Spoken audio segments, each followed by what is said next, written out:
পরের জেনারেশন আসলো সামুদ জাতি, তাদের নবীর নাম কে? সালেহ আলাইহিস সালাম। সালেহ আলাইহিস সালাম দাওয়াত দিলেন, তারা দাওয়াত কবুল করলো না। আল্লাহ পাক সালেহ আলাইহিস সালাম এবং তার সাথীদেরকে বাঁচালেন সামুদ জাতিকে বজ্রপাত, বিদ্যুৎ চমকায় না বিদ্যুৎ, এই বিদ্যুৎ দিয়ে পুরো সামুদ জাতিকে আল্লাহ পাক ধ্বংস করলেন। কিভাবে ধ্বংস করলেন জানেন? একবার খালি একটা শব্দ হয়েছে, বিকট এক শব্দেই শেষ। একটা বিকট শব্দ, ব্যাস এক শব্দে সবার জান চলে গেছে, জান কবজ হয়ে গেছে এক শব্দের মধ্যে। সামুদ জাতি শেষ। একটা জাতির নাম ছিল মাদিয়ান, কওমে মাদিয়ান। এই জাতির নবী ছিলেন শুআইব আলাইহিস সালাম। এই জাতির পাপ ছিল, তারা মাপে কম দিত। কি করত? আজকে যারা ব্যবসা করে মাপে কম দেন, সতর্ক হয়ে যাবেন। একটা জাতির উপর দুর্ভিক্ষ নেমে আসে তখন যখন ওই জাতি মাপে কম দেয়।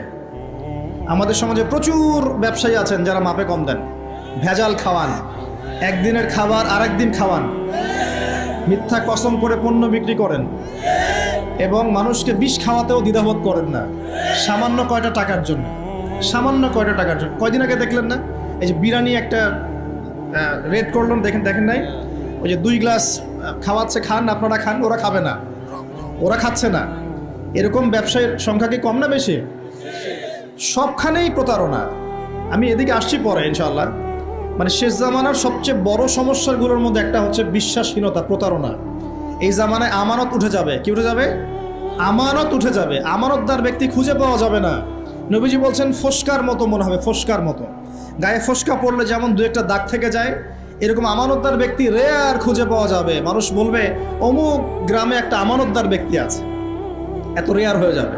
সবখানে প্রতারণা। ঢাকার মতো শহরে যারা আমরা থাকি, মানুষের চোখে মুখে গেলে অবিশ্বাস, খালি অবিশ্বাস, কেউ কাউকে বিশ্বাস করতে পারে না।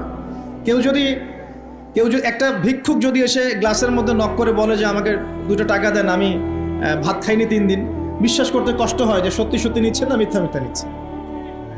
এত অবিশ্বাস এখন।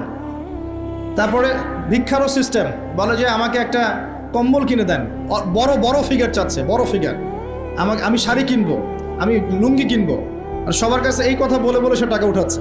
পরে গিয়ে দেখেন ওই টাকার একটা অংশ সে মাশাআল্লাহ নষ্ট করে ফেলছে, আর একটা অংশ দিয়ে কী করছে জানেন? শুনলে অবাক হয়ে যাবেন। একটা কোলের বাচ্চাকে নিয়ে ভিক্ষা করছে। কোলের বাচ্চাটা সে হায়ার করে আনছে একজনের কাছে, ভাড়া নিয়ে আসছে। সেটা তার বাচ্চা না, অন্য কারো বাচ্চা ভাড়া নিয়ে আসছে, এবং সেই বাচ্চাটাকে ঘুমের ওষুধ খাইয়ে দেয়। কি খাইয়ে দেয়? ঘুমের ওষুধ খাইয়ে দেয়। ফিডারের সাথে অন্য কিছুর সাথে ঘুমের ওষুধ খাইয়ে দেয়।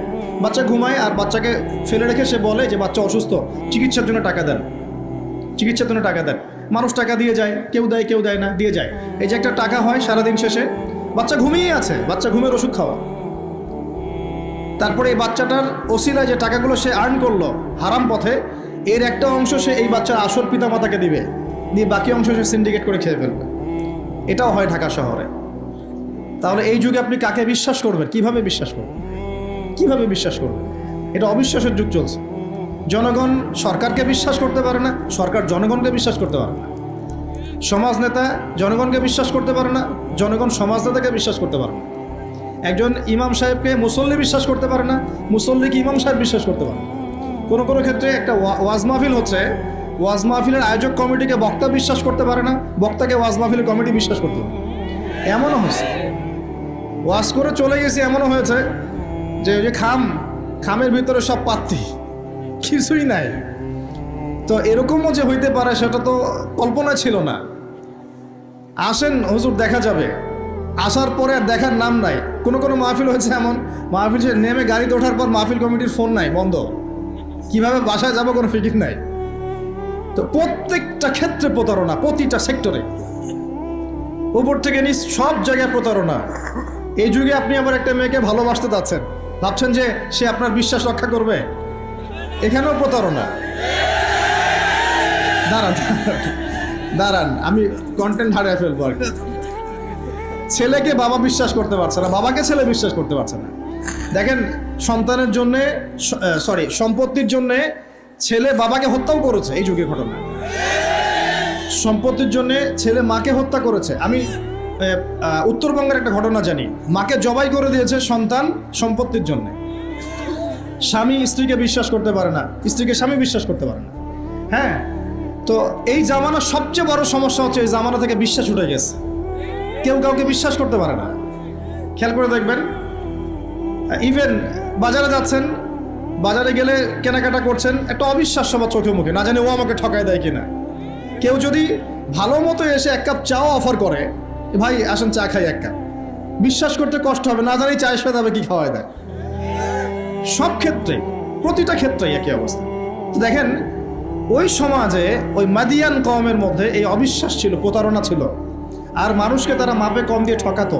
যে সুন্নত এখন চলছে, এখনো সে কোরআন আল্লাহ পাক কেন নাজিল করছেন, কেন এত ইতিহাস বলছেন? কারণ শেষ জামানার এই উম্মতে মুহাম্মাদি সাল্লাল্লাহু আলাইহি ওয়াসাল্লামের মধ্যে এই সমস্ত সমস্যাগুলো আবার নতুন করে দেখা দিবে।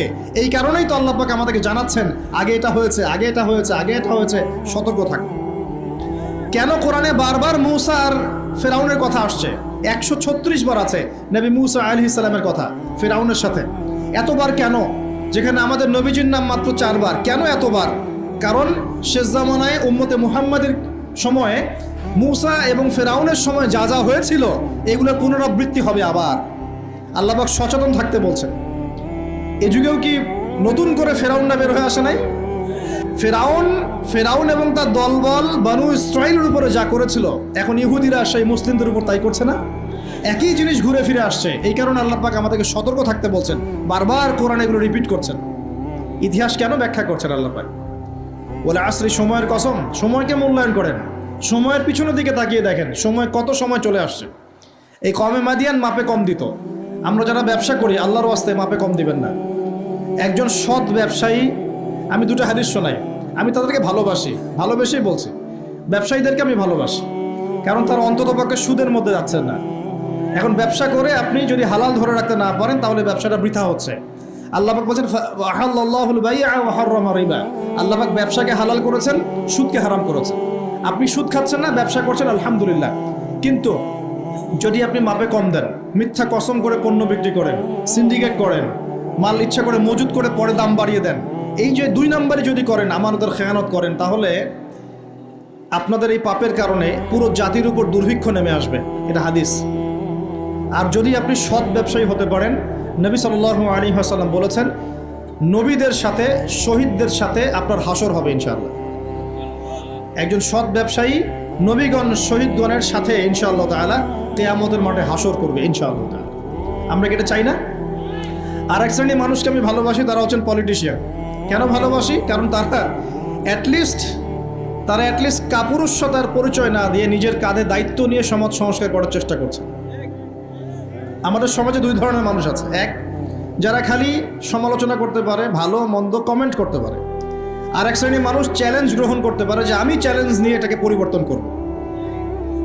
এই 2 শ্রেণীর মানুষ পাবেন আপনি। এক, কোনো কাজের না, সারাদিন কমেন্ট করতে পারে, এটা ভালো না, এটা ভালো, এটা খারাপ, এটা এই, এটা সেই, এটা করতে হবে, ওইটা, মানে এদেরকে আমি নাম দিয়েছি করতে হবে গ্রুপ অফ ইন্ডাস্ট্রিজ।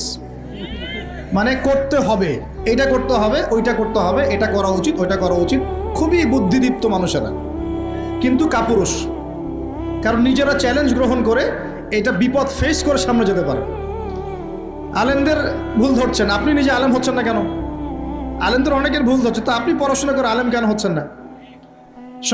সমাজ পরিচালনাকারীদের ভুল ধরছেন, সমালোচনা করছেন, তো আপনি সমাজ চালাচ্ছেন না কেন?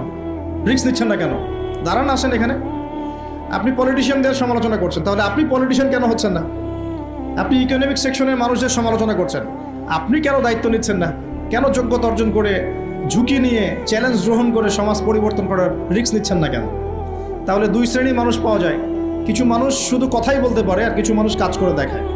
তো অ্যাটলিস্ট তারা কাজ করে দেখানোর জন্যে বা মানুষের ভালো করার স্বার্থে তারা একটা দায়িত্ব কাঁধে নিয়েছেন। হয়তো দায়িত্বের যে ইসলামাইজেশন বা ইসলামিক দায়িত্ববোধ, এটা তাদেরকে হয়তো বোঝানো যাচ্ছে না, এটা সমস্যা।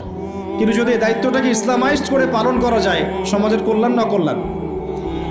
একজন দায়িত্বশীল ব্যক্তি তিনি যদি কোরআন সুন্নাহর মানদণ্ডে বিচার ফয়সালা করা শুরু করেন, সমাজে কি কল্যাণ হবে না অকল্যাণ হবে?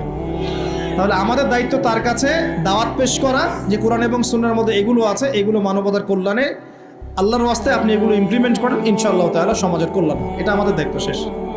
বাকিটা তার উপরে।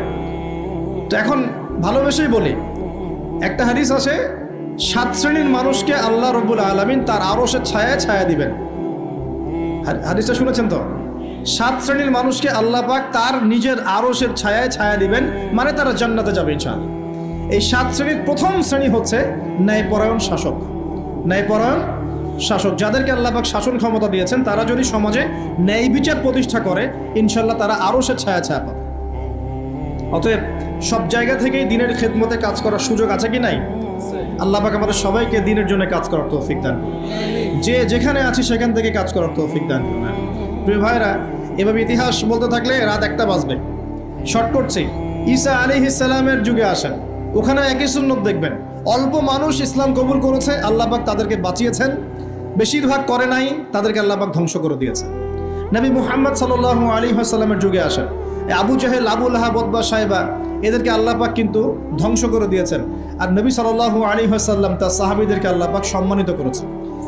ওয়াল আসরি, সময়ের কসম, আল্লাহ পাক দেখাচ্ছেন আমাদেরকে প্রত্যেক যুগে যুগেই। খেয়াল করেন, প্রত্যেক যুগে যুগে ইতিহাসের শুরু থেকে শেষ পর্যন্ত যারাই আল্লাহ পাকের বিধানগুলো মেনে চলবে, তার নবীর আদর্শ মেনে চলবে এবং আল্লাহর বিরুদ্ধাচরণ করবে না, ইনশাআল্লাহ আল্লাহ পাক দুনিয়াতেও সফল করবেন, পরকালেও জান্নাত দিবেন ইনশাআল্লাহ তাআলা।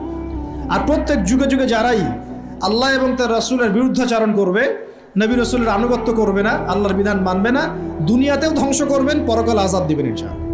এই সুন্নতের কোনো ব্যতিক্রম হবে না। আল্লাহ পাক আমাদের সবাইকে এই কথাটা বোঝার তৌফিক দান করুন। এবার এই সময় বা মহাকালের কসম আল্লাহ পাক আরেকটা কারণে করে